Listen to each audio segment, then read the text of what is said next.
దేవుడు సమయం ఇచ్చినప్పుడు నువ్వు దాన్ని వాడుకోలేదు కదా. ఆదివారము అనగానే దేవుని సన్నిధానంలో వెళ్ళాలనే ఆలోచన నీకు రాలేదు కదా. దేవుడు అంటే భయము భక్తి నీకు లేదు కదా. నాకుందన్నా కానీ ఆమె రాలేదన్నా, మరి నువ్వేం చేస్తావు తమ్ముడు? ఇక ఆమె రాకపోతే నేనెందుకు రావాలని కదా. ఆమె పోకపోతే నేనెందుకు పోవాలి, వాళ్ళు రాకపోతే నేనెందుకు రావాలి కదా. భార్యను బట్టి భర్త మానేస్తాడు, భర్తను బట్టి భార్య మానేస్తుంది, తల్లిదండ్రులను బట్టి పిల్లలు మానేస్తున్నారు. నీలాగా వాళ్ళు మారాలి గాని వాళ్ళలాగా నువ్వు అలాగా మారిపోతున్నావు ఏంటి? ఎవరిని బట్టి ఎవరండి మారేది? ఎవరిని బట్టి ఎవరు సరి చేసుకునే? ఆలోచించండి ఒకసారి. ఏంటంటే పరిస్థితులు నిజంగా దేవుడు చూసినప్పుడు కూడా ఏమనిపిస్తుంది అంటే, ఏంటంటే వచ్చిన విశ్వాసాన్ని బట్టి దేవుడు సంతోషపడడు. నీ ఉన్న విశ్వాసములో ఎలా కొనసాగుతున్నావు, నీ విశ్వాసాన్ని నువ్వు ఎలా కాపాడుకుంటున్నావు, నీ రక్షణలో వచ్చిన దాన్ని బట్టి నాకు ఆనందం కాదయ్యా. వచ్చిన తర్వాత నిన్ను నువ్వు ఎలా కట్టుకోగలుగుతున్నావు, నీ కుటుంబాన్ని నువ్వు ఎలా కట్టుకుంటున్నావు, నీ సంఘములో నీ మాదిరితనం ఏంటిది, నిన్ను బట్టి ఎవరు మారుతున్నాడు, ఎవరు నిన్ను మాదిరిగా తీసుకుంటున్నాడు, నిన్ను బట్టి ఎవరు బలపడుతున్నాడు, నిన్ను బట్టి ఎంత మంది బలహీనులు పడిపోతున్నారు. ఇవన్నీ దేవుడు చూస్తా ఉంటాడు. దేవుని పిల్లలారా, నువ్వు ఎంత ఉన్నతంగా ఉంటున్నావు చూడు.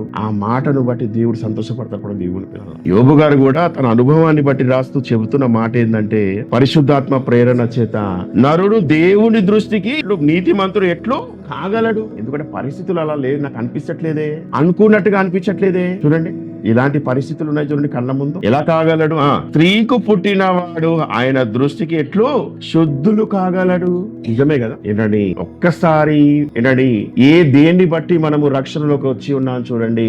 ఒక్కసారి మళ్ళీ మన మనసు తిరిగిపోయింది అనుకోండి లోకము వైపు, మళ్ళీ దేన్ని బట్టి అండి మిమ్మల్ని మళ్ళీ శుద్ధి చేసేది? దేన్ని బట్టి మళ్ళీ మిమ్మల్ని మార్చేది, సరి చేయగలిగినది? ఈ పరిస్థితులను బట్టి రాస్తూ అసలు ఇది అయ్యేది కాదు అనే విషయం తెలియపరుస్తున్నాడు చూడండి. ఇది సంభవించేది కాదు అంటే పరిస్థితులు అంత ప్రతికూలంగా ఉన్నాయి. ఇప్పుడు దేవుడి పిల్లలు అనుకూలంగా లేవు. అది లోకంలో ఉన్నవాడు ఎలాగో పాపంలో ఉన్నాడు. కనీసం విశ్వాసంలో ఉన్నవారి జీవితాలు, విశ్వాసంలో కొనసాగుతున్న వారి కుటుంబాలు, సంఘంగా కట్టబడిన పరిశుద్ధుల గుంపుగా ఉన్నవారు, వీళ్ళ జీవితాలు ఏమైనా బాగున్నాయి అంటే అవి కూడా ఉన్నప్పుడు దేవుడి పిల్లలారా. ఎందుకంటే ఏ సంఘములో చూసినా, ఏ కుటుంబంలో చూసినా, నేను లోకం గురించి మాట్లాడడం లేదు మీ దగ్గర. ఎవరి గురించి?